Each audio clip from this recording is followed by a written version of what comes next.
Le Marais? La Marais? Le Marais. Le Marais. Something like that. Huh?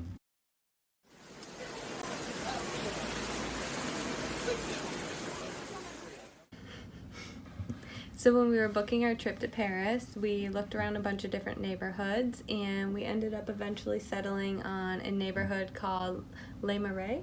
We read about it, and we read that it was really good for food, had a lot of really good restaurants, and a lot of really good, I guess, places to check out.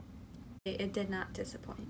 We just found it was like a very laid-back neighborhood, really good vibes, good energy. Like, I think each neighborhood, like historic neighborhoods and stuff, each have like kind of a thing they're known for. We really have a lot more to say about the neighborhood and why we chose that one, but we're going to cover all of that in another video. One of the unique things we decided to do was a food tour. When I was booking the apartment, I came across this really cool like tour group, and they do food tours for all of the different neighborhoods.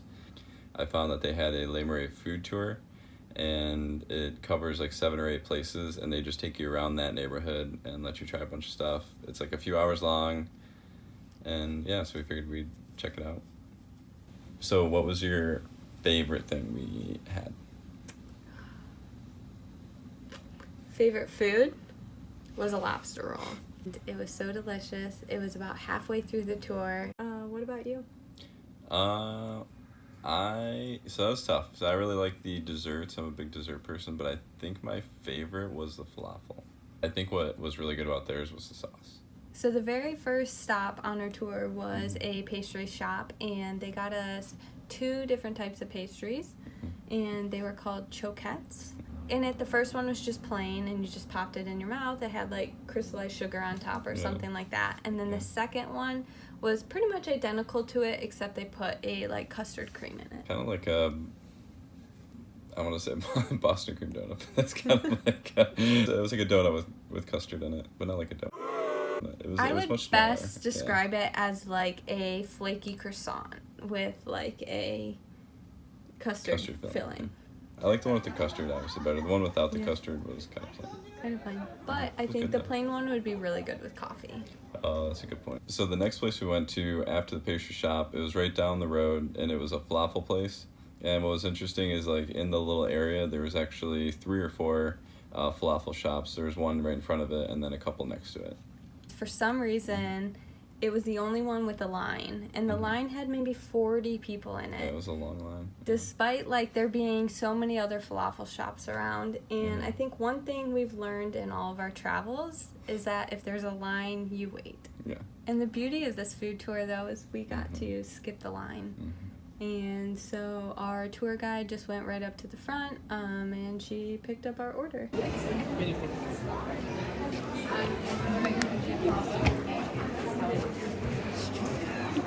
I totally failed, because when I go to bite my falafel, I bite my fork, and then the camera goes everywhere, and then it's just a mess. Like the click of the fork when she bites into it, and I heard it, and I thought she bit the tongue off the fork. So the third place was a Japanese bakery, which I think was a little bit of a walk. Where we got to try both like French bread as well as Japanese bread and compare the differences. The tour guide brought out a box, and it had normal Japanese bread, which is a little different. It's kind of like sweet, it's like sweet and like fluffier. And then we got to have a croque madame. What is it, like cheese and ham, and then more cheese melted on top. Yeah, it was really good. Yeah, and I think the beauty of being in like Paris and everything is just France and all of that in general. Like cheese is such a big part of their world. A lot of the times when you have something with cheese on it in America, it's always just like normal mozzarella white cheese or cheddar cheese. Yeah. Whereas there it was like some cheese that I'd never even heard of, but it was like a really good cheese that they wanted to use, so they used it. And they aged it for like a long period of time, and they put a lot of care in it, and it paid off. It was delicious. To them, it like wasn't a big deal though, so that was pretty good. And then the dessert was a French toast. Yeah. So now that I'm thinking about it though, is we call it French toast, and the tour guide called it French toast, but she also called it something else, because obviously they're not going to call it French toast. I don't remember what that was. So the fourth place we went was Homer, and we went there for the lobster roll, which I thought was just a really unique addition to the food tour. And it kind of showed like the diversity in that neighborhood. It was so fantastic. We both split one sandwich. Which was big. Like, it was a hefty lobster roll. A hefty lobster roll. And for some reason, I believe someone on our tour had a shellfish allergy. Oh, yeah. And so they ended up not eating their sandwich. And so at the end of it, she was like walking around to see who wants to eat this sandwich. And she keeps going around the circle, and everyone keeps saying no. And I knew, and we both knew, we had like 3 more stops on the tour or something. But she came around to us, and I just couldn't say no. So I ate it. It's impressive. I paid for it, but totally worth it. So the next place on our list was a Lebanese ice cream shop that we got to try a total of 4 different things. We did pistachio ice cream, and then we got to try just like their whipped cream, which was really good. It was like fresh whipped cream. It was really good. And then 2 of the ice creams. One was passion fruit, and then the other one I don't remember. I don't remember the other one either. But they were both good. They were good. It was all really good. And the whipped cream was really interesting. I remember it was like really light and fluffy. I really liked the passion fruit or the fruity one at the end. It had a very nice flavor. Yeah.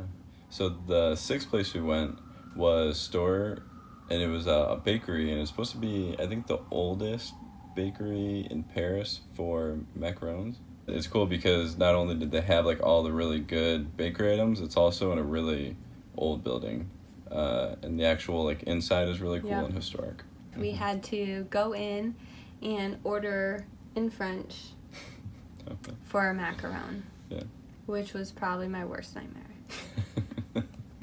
Out of all the macarons that we tried while we were in Paris, those were definitely some of the best ones we tried.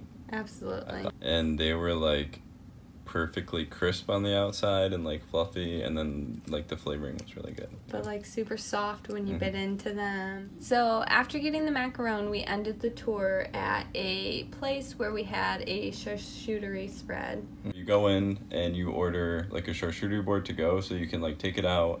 And we took ours down to the river, but it's pretty cool because you could like take it to the park or do whatever. It probably eating wise, it wasn't anything like too wild, just because I think at that point we had already had 2 charcuterie boards in the city, just because like all the restaurants have them and they make it like a really good appetizer, so it was good. But it wasn't, I just wouldn't say it was like better than any of the other ones we had.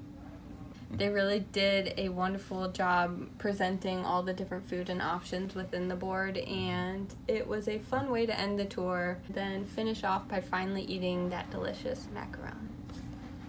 So by the end of the food tour, it ended up being about 3.5 hours long, because we're not usually fans of like group tours, just because it's a lot of people and you feel like you're being like herded along throughout the day. We tend to like to just make a very loose plan for the day and just start walking. But we kind of took a chance and did it. And I think the biggest benefit was that when you show up to these places, like the falafel place had a line of like 40 people. The food tour leader just got to cut the line, jump in there, grab our food, and then come out. We tried it, and then we moved on. And so that's where it leaves me like really mixed about whether I would do a food tour again or not. So it's tough. If it wasn't for that food tour, we would have never found that Space Invaders thing. So we were like walking down the street, we were walking around Paris. Was it called Space Invaders? What was it called? It was called like, actually I still have the app too.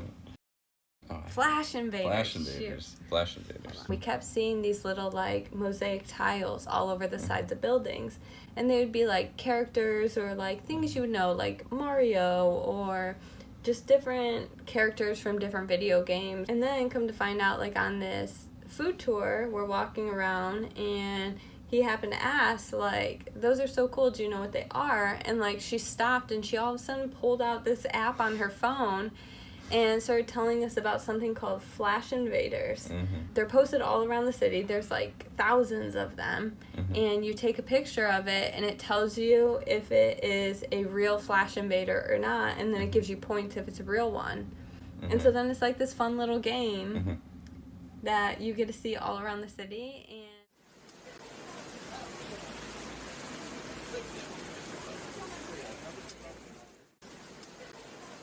I think my biggest takeaway from that place is just that I love French cheese.